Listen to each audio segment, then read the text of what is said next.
독일과 일본과 프랑스와 한국도 마찬가지입니다만 외환 보유고를 가지고 있었다는 것은 환율 조작을 한 것입니다. 그 친구가 못 갚으면 나도 파산할 수밖에 없기 때문에 그 친구한테 보약을 사갖고 가야 되는 형편인 것입니다. 뭐 1%씩 어떤 기간에 페널티를 사회에 환원한다 그러면 그 돈이 다시 미국으로 돌아올 수밖에 없는 상황을 만든 것이죠.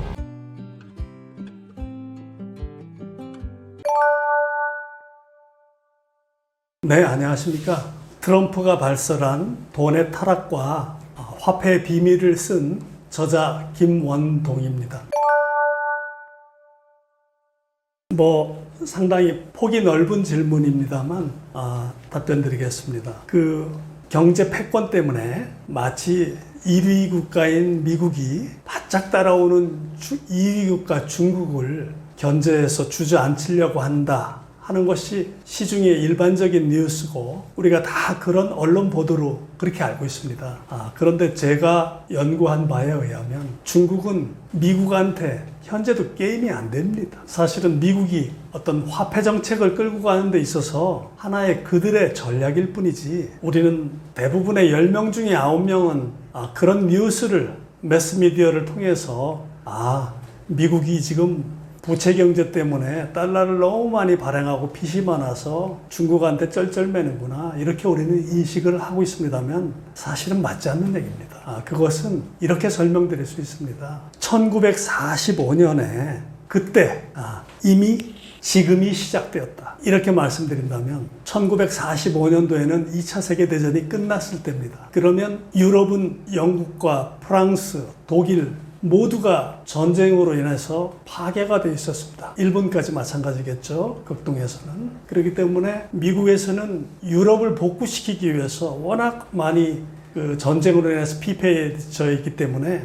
마셜 플랜이라는 미국의 국무장관 이름에 어떤 유럽 재건 어떤 자금을 줄 정도로 그렇게 피폐해 있었습니다. 그렇기 때문에 지금도 경제학자들이 잘못된 오류를 범하고 있는 것은 1945년도에 마치 미국의 GDP가 미국의 세계 소비시장 영향력이 40%였었다. 근데 지금은 25% 남짓 다른 중국이나 이런 나라들한테 밀리고 있다. 이러한 주장은 맞지 않는 얘기입니다. 그래서 지금 방금 말씀드린 대로 이미 유럽은 거의 다 망해 있는 국가들의 통계는 미국이 당시 40% 하더라도 그 통계는 오류입니다. 예를 들어서 9명이 월급을 100만 원 받고 있고 1명이 1억을 받고 있다 그러면 같이 합산해서 통계를 내면 1인당 1000만 원씩 월급이 받는 걸로 통계는 나타나겠죠. 그것은 통계의 오류인 것입니다. 그 1억을 받는 사람의 그 금액은 통계에서 빼야 되는 것입니다. 근데 우리는 마치 미국이 지금 세계에 차지하고 있는 GDP라든가 세계 소비시장에 차지하고 있는 퍼센티지가 마치 쪼그라들어서 미국이 망해가고 있는 것처럼 우리가 이렇게 인식하고 있는 것은 상당히 어떤 통계 오류가 있다. 그렇기 때문에 미국이 중국을 견제하고 있는 것은 새로운 기축통화 화폐 제도에 대한 어떤 그 새로운 그 시대를 열기 위해서 하나의 영국에서 미국으로 파운드에서 그 달러 기축 시대로 왔던 것처럼 100년마다 패권이 기축통화 바뀌었던 것처럼 그런 과도기일 뿐이지 러시아와 중국은 현재도 미국의 상대가 안 됩니다. 네, 저는 그렇게 답변 드릴 수 있습니다. 지금 당장은 중국의 소비재가 잠시 관세 때문에 그 월마트에 들어오지 않아서 생활에 불편은 겪을 수가 있겠죠.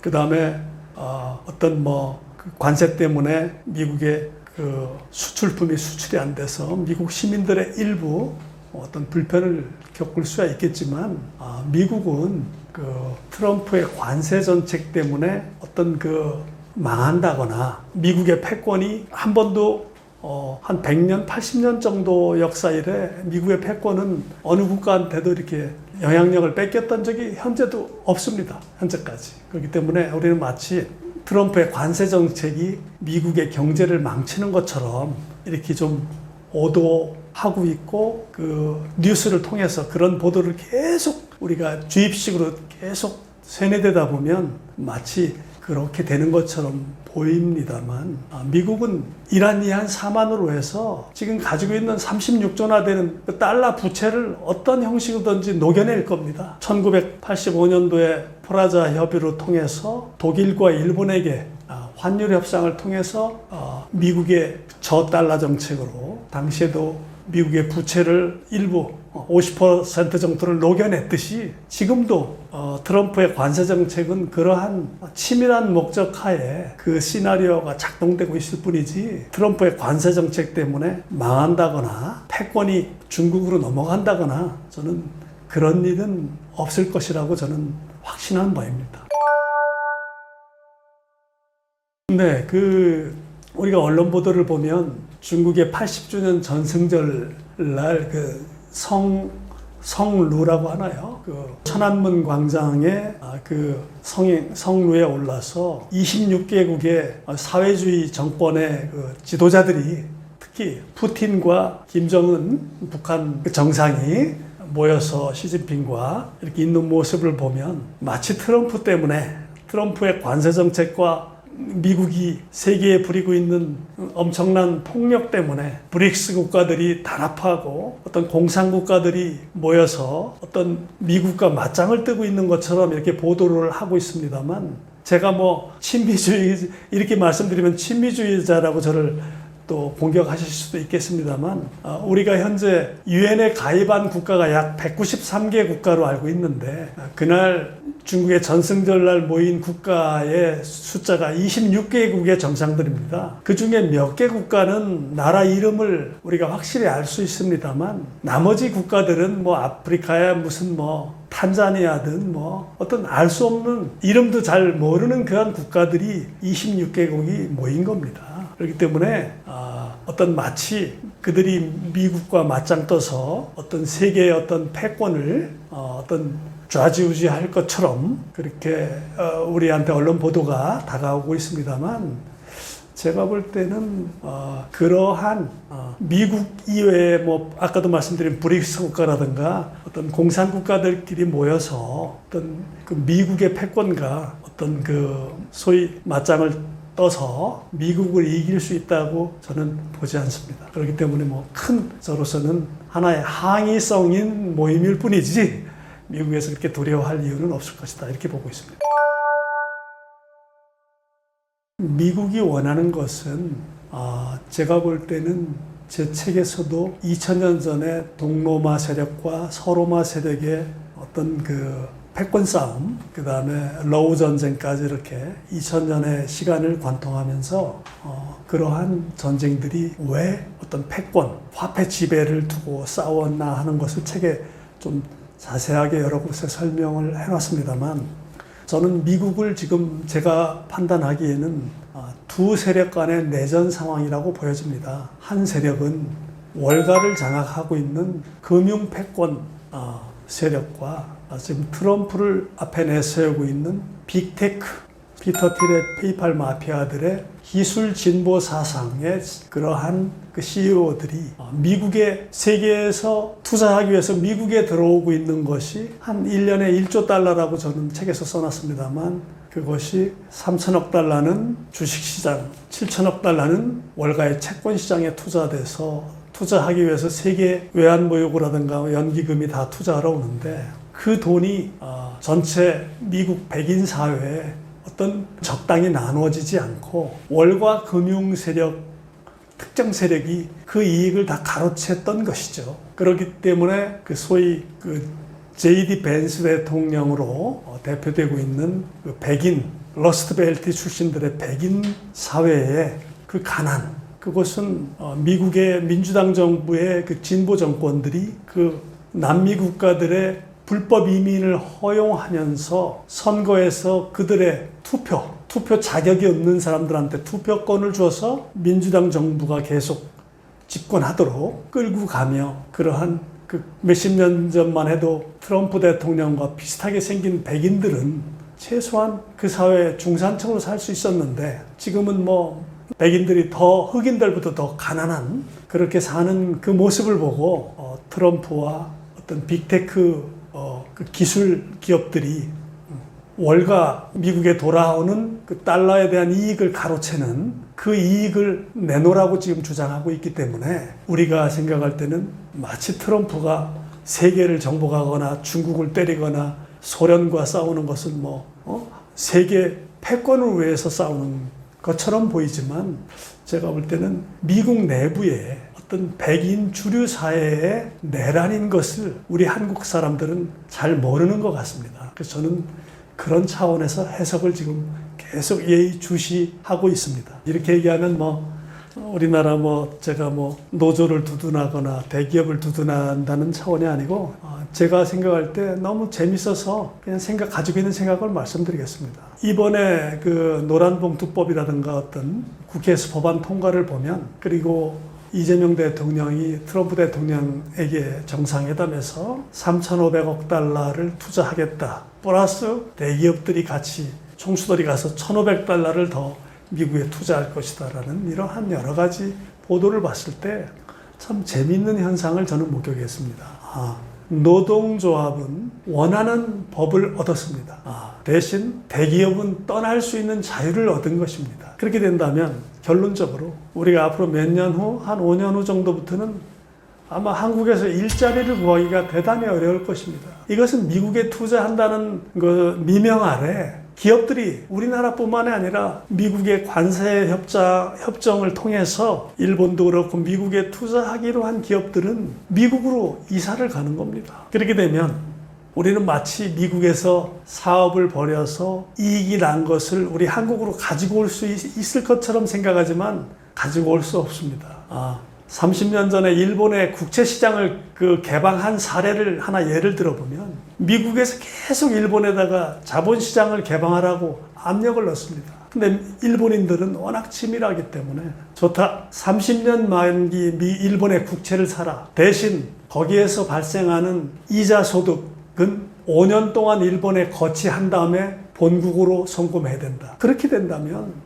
최소한 미국에서 들어온 돈이 일본에 35년 이상은 머물렀다 나가는 것입니다. 그렇게 되면 일본에서는 거기에 고용이 창출되고 여러 가지 부가가치가 일본에 떨어지겠죠. 근데 이번에 우리가 가는 3,500달러든 일본의 5,500달러든 독일이든 프랑스든 세계적인 돈 될 만한 기업들은 미국에 가서 공장을 지으면 어떤 일이 발생하냐면 미국인들의 평균 임금이 우리나라 돈으로 4만 원, 시간당 28달러에서 30달러 정도 선입니다. 그런데 AI 인공지능과 로봇은 3,100원입니다. 그렇게 되면 미국의 공장을 아무리 크게 져도 미국에서도 사람이 할 수 있는 일은 최소한 일이 있을 것이지만 나머지 생산에 자동화시킬 수 있는 것은 인공지능과 로봇이 일을 합니다. 그들은 월급 달라고 안 합니다. 시간당 3,100원입니다. 그러면 어마어마한 이익이 나오겠죠. 그럼 마치 우리가 그것을 한국이나 일본이나 국내로 바로 송금할 수 있으면 우리가 한국에서 노동조합하고 서로 싸우면서 경영하는 것보다는 훨씬 생산성이 높을 겁니다. 하지만 미국에서는 그렇게 바로 우리나라나 일본이나 이렇게 송금하도록 좋지 않을 것입니다. 그렇기 때문에 이번에 우리가 대기업이나 이런 한국의 어떤 경영자들은 울고 싶은데 뺨을 때려준 꼴이라고 보면 됩니다. 그렇다면 지금 현재 환율 전쟁, 그러니까 관세 협상 때문에 관세를 내고 생산해서 우리 미국에 수출하기는 어렵기 때문에 미국으로 공장을 이전하는 것 같습니다만 사실은 돌아오지 않을 기업이 영원히 떠나는 거라고 저는 보여집니다. 굉장히 비관적으로 말씀드려서 죄송스럽게 생각하는 바입니다. 미국에서도 사유재산 제도가 아직 존재하는 한 제2의 마그나 카르타 같은 헌장의 어떤 사회적인 합의를 우리 인류가 봐서 어떤 사유재산 제도를 상당 부분 뜯어고치기 전까지는 미국으로 공장을 옮긴 삼성의 이건희 회장이나 현대 정의선 회장이 미국에서 공장을 져서 얻은 이익을 뺏지는 못할 겁니다. 하지만 정의선 회장, 이재용 회장 통장에 들어있는 돈이 우리 한국의 노동자들이라든가 한국 사회에 어떤 세금으로 뿌려지거나 어떤 근로자들한테 월급으로 주지 않는다면 그 사람의 통장에 돈이 있는 거나 있다 한들 미국에서 뺏지 않았어도 그것은 우리 한국인들한테는 아무런 영향을 미치지 못할 겁니다. 그렇기 때문에 저는 마치 미국에서 이익을 많이 내도 미국에서 뺐을 것이다 이런 개념이 아니라 우리가 늘 얘기하지 않습니까? 검은 머리 외국인들이 다 그 세계에서 모든 그 미국의 월가라든가 이런 데서 그 다른 국가의 어떤 수장이나 기관장으로 파견 나가서 그들이 어떤 그 사회에 간첩 노릇을 해준다 그러면 그 국적하고는 아무런 관련이 없다는 것이죠. 그렇기 때문에 저는 AI 인공지능 시대에 로봇이 생산하는 이러한 과학기술이 발전하는 이런 시점에 그 미국의 관세 전쟁을 통해서 우리 한국 기업이나 일본 기업들이 미국으로 떠나지 않고 자국에서 만약에 그런 과학기술에 의한 생산을 한다면 그 국가에서는 사람들한테 인건비를 주지는 않지만 그 로봇으로 인한 생산에 엄청난 수익을 로봇세라는 세금을 걷어서 복지정책을 펴서 국민들을 행복하게 해줄 수 있음에도 불구하고 떠나는 그러한 그 상황을 보면서 저는 좀 어떤 그런 쪽을 연구한 사람으로서 좀 안타깝게 바라보고 있습니다. 미국에서 우리나라의 기업을 웬만한 중소기업까지 다 그렇게 욕심을 내지는 않겠죠. 그렇다면 어떤 그 대기업 밑에 있는 하여튼 중견기업이라고 할까요? 그런 기업들은 인공지능이나 로봇을 과학기술을 통해서 생산성을 높여서 일부는 어떤 그 이익을 현재보다 많이 낼 수 있는 기업도 일부 있겠습니다만 소위 다국적 기업이라든가 글로벌 기업화되어 있는 SK, 삼성, 현대 이러한 기업들이 어떤 조선이라든가 이런 기업들이 미국으로 지금 가기로 다 미국에서는 압력을 넣어서 다 우리가 갈 수밖에 없는 현실 아니겠습니까? 그렇다면 그런 기업들이 우리나라의 경제 전체 어떤 그 바운드리에 영향을 미치고 있는 그 포지션이 크다는 것이죠. 그러니까 일부 몇 개 중견 기업들이 로봇으로 생산해서 생산성을 높이면 또 몇십 명이든 몇백 명이든 또 고용이 창출 더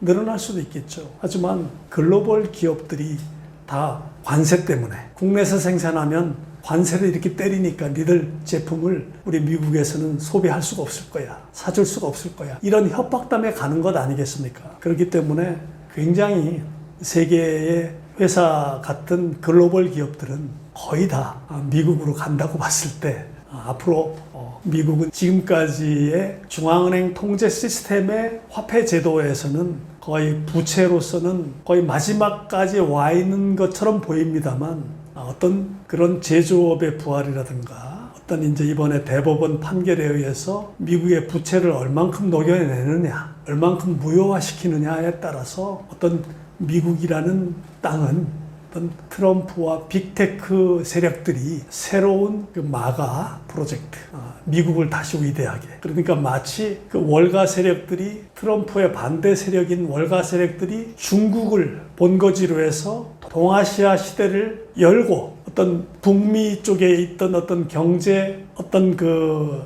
볼륨을 한 30억 명이 거주하고 있는 중국과 동아시아 시대로 가지고 올 것처럼 민주당 정부가 그렇게 추진했습니다만 트럼프 정부와 빅테크 기업들은 아마 미국에서 좀 더 시간을 옛날에 좋았던 시절을 더 보내려 하는 그 전략이 아닌가 이렇게 저는 지금 추정이 됩니다.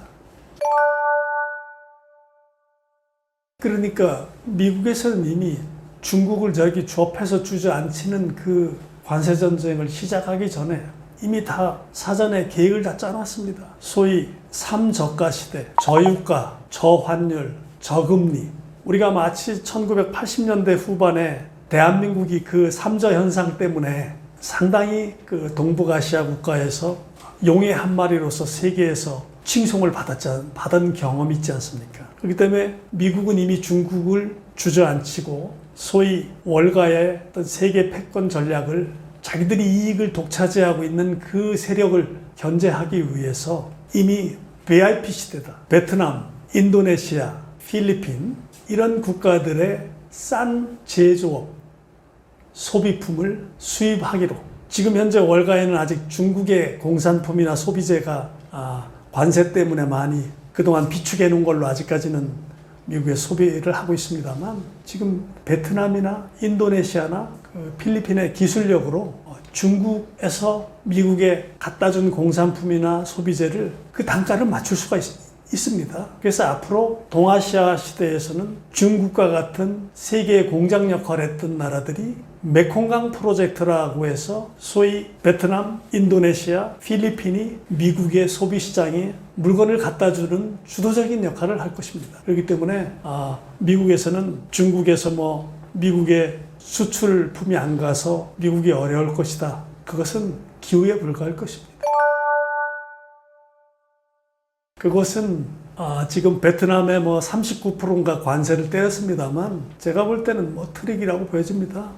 이제 시간이 지나면 베트남은 10% 미만으로 관세를 적용해서 나중에 미국의 중국에서 월마트에 갖다 주는 모든 품목이라든가 이런 그 제품에 대해서는 아마 시간이 지나면 다시 또 관세를 조정해 주지 않을까요? 그렇기 때문에 중국 없는 미국의 소비 시장은 그동안 40년 동안 그렇게 살아왔습니다만 미국에서는 새로운 화폐 패권을 위해서는 시간이 되면 그렇게 치밀하게 일을 벌이는 것입니다. 근데 우리는 마치 미국이 40년 동안 돈만 찍어서 물건을 사다 먹고 이제는 못 갚으니까 이제 망하는 지경에 들어갔구나. 이런 관점에서 그것을 바라보고 있는데 세계 패권은 2000년 동안 역사적인 그 배경을 살펴보면 계속 그렇게 흘러왔습니다. 그렇기 때문에 우리가 돈에 대해서 해석하기 위해서는 어떤 역사와 인류학과 심리학, 정치, 경제를 다 우리가 이걸 뜯어서 해석해봐야 지금 현재를 알 수 있는 것이지. 아까도 말씀드렸듯이 1945년 그때 지금이 시작되었다. 이 표현이 아마 적절한 표현이라고 보여집니다. 글쎄요, 그거는 정치적인 문제인데요.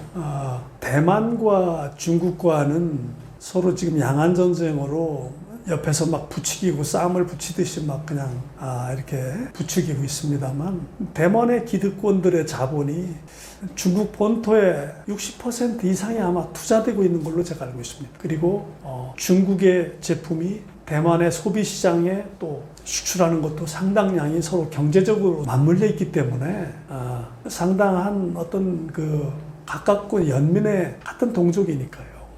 그런데 제가 볼 때 어떤 중국의 집권 세력, 중국은 집단 지도 체제지 않습니까? 그렇기 때문에 중국은 똑똑한 지도자를 원하지 않습니다. 그렇기 때문에 항상 그 세계 패권에 협조하는 그런 지도자를 좀 아주 독선적이지 않고 집단 지도 체제에 이렇게 순응할 수 있는 그런 지도자를 뽑아왔기 때문에 제가 생각할 때는 중국은 14억이나 되는 중국 인민들을 어떤 정치적인 어떤 세계 패권에서 미국과 중국하고 싸우는데 마치 미국에서는 대만 편을 들고 중국 지도자들은 그런 그 패권 국가인 미국을 이기지 않으면 우리가 대만을 마치 뺏기는 것처럼 이렇게 몰아가고 있는 것은 모르겠습니다. 제가 이렇게 자꾸 말을 이렇게 음모론적으로 말씀드리는 것 같습니다만 상당히 정치 경제와 분리해서 본다면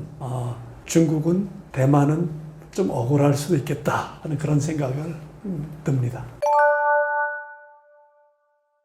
아까 말씀드렸듯이 한국은 3,500억 달러 플러스 1,500억 달러 이번 총수들이 가서 더 투자하기로 이렇게 양해각서를 체결한 건 아닙니다만 약속을 하고 왔다 하는데 그렇게 되면 우리가 그동안 수출을 해서 그 받은 달러로 국채도 사고 이렇게 했습니다만 지금 현재 한국에서는 남아있는 기업이 과연 어떤 기업이 우리 본토에 남아있을까 그게 걱정이 되고 그렇기 때문에 우리는 불과 아까도 말씀드렸습니다 몇십 년 전에 일본에서 미국에 대한 자본시장을 개방할 때 그러한 프로세스처럼 그렇게 치밀하게 그렇게 할 시점도 아니고 지금 트럼프가 관세전쟁을 선언한 것은 전에도 말씀드렸듯이 내가 친구한테 200억을 빌려줬는데 그 친구가 나한테 갚을 수가 없다. 그러면 나도 파산하는 것이거든요. 세계 수많은 수출 국가들이 미국의 국채를 너무 많이 갖고 있습니다. 외환보 요구를 UN 가입 국가가 미국에 거래하는 국가들은 다 달러를 다 장롱 속에 숨겨놓고 있는데 미국에서는 이자는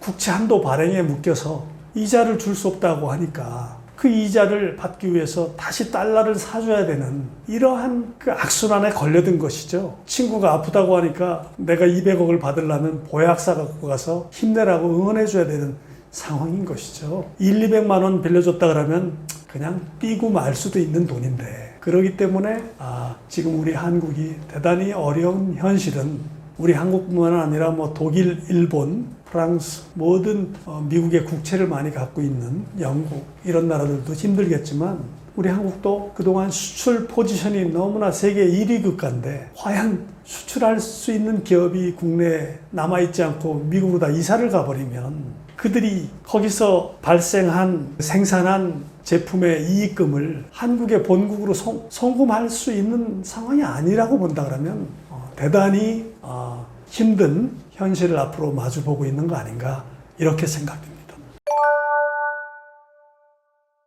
그러니까 1970년도에 1980년도쯤에 미국의 신자유주의 정책이란 금융산업, 소위 앨런 그린스펀이 달러를 많이 찍어서 저금리 정책되죠. 그렇게 해서 외국으로 많이 내보냈지 않습니까? 미국에서 하나도 생산하지 않고 모든 것을 다 사다 먹고 쓰다 보니까 미국에서는 계속 달러를 발행해서 외국에 내보낸 것이죠. 그러니까 그 달러들이 저금리 상황에서는 그 돈이 다시 미국으로 돌아올 수밖에 없는 상황을 만든 것이죠. 미국에서는. 그래서 미국에서는 독일과 일본을 불러서 이렇게 말했습니다. 우리 미국 혼자 재정적자를 감수해 가면서 미국 시장, 소비 시장을 열어주면 우리 미국은 쌍둥이 적자가 너무 심하다. 경상적자, 재정적자 이게 너무 심하니 독일, 일본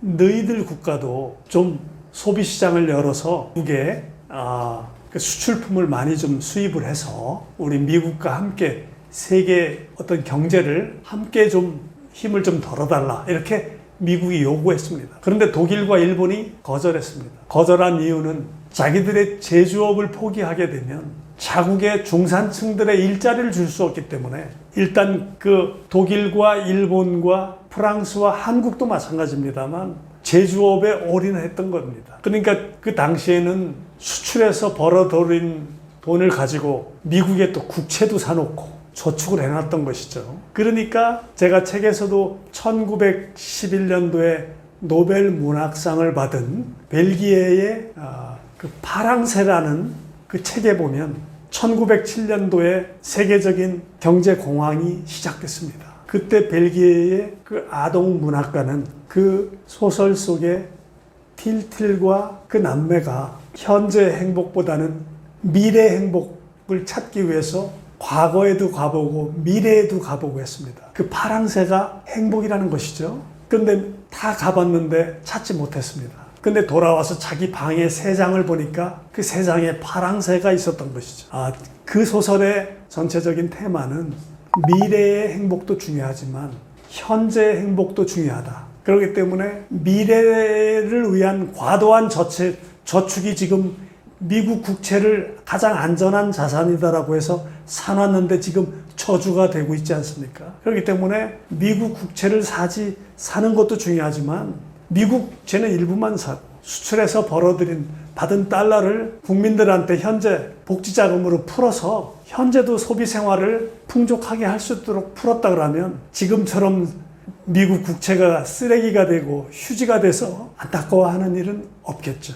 그렇기 때문에 제가 주장하는 것은 그동안에 미국의 국채를 사준 독일과 일본과 한국이 엄밀하게 따지면 외환보유고를 가지고 있었다는 것은 환율 조작을 한 것입니다. 저환율로 미국은 강달러 정책으로 그렇게 환율 조작이 돼서 미국은 제조업이 망할 수밖에 없었던 것입니다. 그렇기 때문에 미국에서 지금 주장하는 관세 정책도 너희들이 외환보유고를 그렇게 감춰놓고 사용하지 않고 우리 미국의 달러를 강달러로 조작했기 때문에 지금 미국의 국채를 너희들한테 갚을 수 없으니 100년 만기 국채 이자 없는 100년 만기 국채로 받아라 이렇게 말하라고 협정을 서명하라고 하는 얘기도 어떻게 보면 알고 맞는 매이기 때문에 미국으로서는 어떤 면에서는 자기들의 말에 정당성이 있다고 주장하는 것이고, 독일과 일본과 우리나라도 어떻게 보면 미국이 혼자 재정적자, 쌍둥이 적자를 감수하며 몇십 년을 저렇게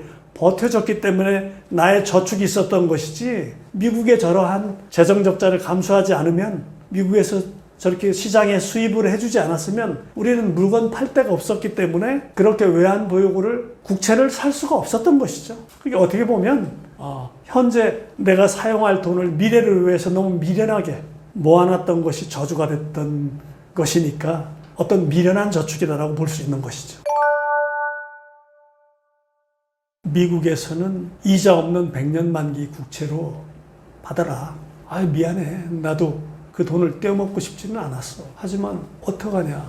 지금 너희들이 그렇게나 많은 외환보유고를, 우리 국채를 사줬는데 지금 미국에서는 수출국가들이 갖고 간 외환보유고가 너무나 많이 저축을 해놨기 때문에 너희들이 조작하려고 해서 조작한 건 아니지만 결국은 미국은 강달러 정책으로 피해를 본 거 아니냐. 그러니까 나도 갚으려고 노력을 했어. 하지만 상황이 이렇게 된 걸 어떻게 해. 그러니 너희들 국채도 휴지가 되지 않으려면 요만큼이라도 좀 받는 게 어떠니? 아니면 요만큼 받는 게 억울하면 이자 없는 100년 후에 준다는 채권으로는 해줄 수 있어. 참 웃기는 얘기죠. 그러니까 너무 많은 돈을 친구에게 빌려주면 그 친구가 못 갚으면 나도 파산할 수밖에 없기 때문에 그 친구한테 보약을 사갖고 가야 되는 형편인 것입니다. 그렇기 때문에 우리는 새로운 돈, 정의로운 돈은 무조건 저축하고 자식에게 물려주고자 하는 그러한, 자식을 통해서 영원히 살고자 하는 그러한 관념적인 생각을 버리고, 어떤 면에서 저축을 하지 말자는 게 아니라 단 한 번뿐인 인생 적당히 소비도 하고 적당히 즐겁게 살 어떤 그러한 권리가 있는 것입니다. 근데 우리는 무조건 저축만이 어떤 경제적으로 부자가 되는 것처럼, 그런 것들은, 그래서 제가 이번에 이 책에서도 경제가 3% 인플레이션이 오면 그 인플레이션만큼 화폐를 또 중앙은행에서는 발행하지 않습니까? 그러니까 화폐 총량이 계속 증가하는 것입니다. 그렇기 때문에 저는 화폐를 축적해내는 세력들이 일정 부분 그 화폐의 어떤 한도를 넘어서는 돈에 대해서는 그 페널티, 1%씩 어떤 기간에 페널티를 사회에 환원한다 그러면, 사회 경제가 인플레이션이 3% 발생했다. 그렇게 되면 그런 너무 많은 축적을 가지고 있는 사람들한테 돈의 회전력을 떨어뜨렸기 때문에 페널티로 받아놓은 그 돈들을 또 3%만큼을 화폐를 또 시장에 풀면 화폐 총량은 늘어나지 않습니다. 그렇기 때문에 우리가 새로운 정의로운 돈에 대해서 우리가 생각할 시간이 이제는 되었다. 이렇게 제가 이 책에서 주장해 놓고 있습니다.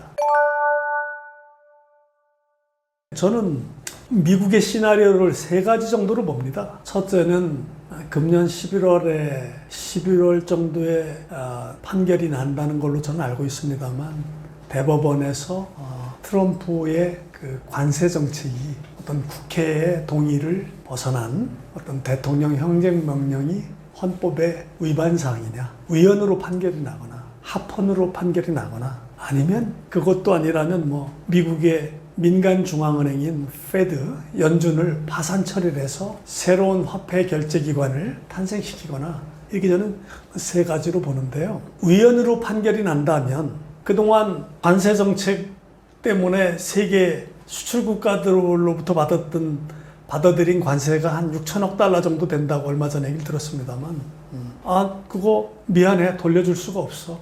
대법원에서 위헌 판결이 났기 때문에 우리가 어차피 지금 이렇게 부채가 많은 상황에서는 100년 만기 요거라도 받을래? 아니면 100년 만기 채권이라도 받을래? 이러한 부채를 녹이는 이러한 시나리오가 작동할 것이고, 만약에 트럼프 대통령의 관세 정책은 합헌이다, 행정명령이 합헌이다 판결이 나면 아마 세계 경제는 아마 경제 대공황으로 빠져드는, 말하자면 수출 수입 국가들도 굉장히 미국에서 받아줄 수도 없는 그런 혼란한 상황이 어떤 대공황 어떤 시간으로 일본에 잃어버린 30년처럼 이렇게 들어가는 상황이 될 것이다. 이렇게 저는 한 3가지 시나리오로 보고 있습니다. 세계 각국에서 국채를 사놓은 것은 그 국가의 경제 관료들이 결정한 것이지만 사실은 페드에서 근무했던, IMF에서 근무했던, IBRD에서 근무했던 자국으로 돌아와서 60여 개 국가들의 중앙은행장들이 은행에서 사놓은 것들입니다. 그러니까 쉽게 말해서 80년 전에 케인즈가 머니 프로덕션이라는 예언을 한 것은 1944년도에 브레튼 우즈 협정에서 44개 국가들이 재무장관들이 만나서 새로운 기축통화는 어떻게 갈 것인가를 국가들 간의 협의에서 최초로 만드는 게 브레튼 우즈 협정입니다. 그 당시에 케인즈는 바스켓 통화를 요구했었습니다만 그 말을 묵살당하고 결국은 미국 달러가 35달러가 금 1온스에 교환한다는 비율로 기축통화로 결정이 됐습니다. 그때 케인즈는 이런 예언을 했습니다. 국제 금융기관에 근무하던 많은 간부들이 세계 자국으로 돌아가서 그 국가의 금융기관 수장들이 된다거나 어떤 금융을 끌고 가는 관료가 된다면 그들이 말을 맞추고 행동을 같이 하면 부채 경제는 언제까지고 영원히 굴러갈 수 있다. 그렇기 때문에 우리는 제가 구독자들한테 특별히 말씀드리고자 하는 말씀은 우리가 혜택받지 못한 금융교육에 있습니다. 학교에서는 금융교육을 전혀 가르치지 않습니다. 그냥 은행의 대출이 뭔지, 예대율이 뭔지, 뉴스를 들어보면 그냥 뭐 플러스 뭐는 뭐다, CPI가 뭐니, CPI가 떨어졌으니 금리를 올려야 된다는 둥, PPI가 내려갔으니 금리를 올려야 된다는 둥, 굉장히 알 수 없는 굉장히 무당들이 하는 얘기들, 어떤 그런 공식적인 얘기만 들었지 우리 삶하고 돈과 우리 삶하고 얼마나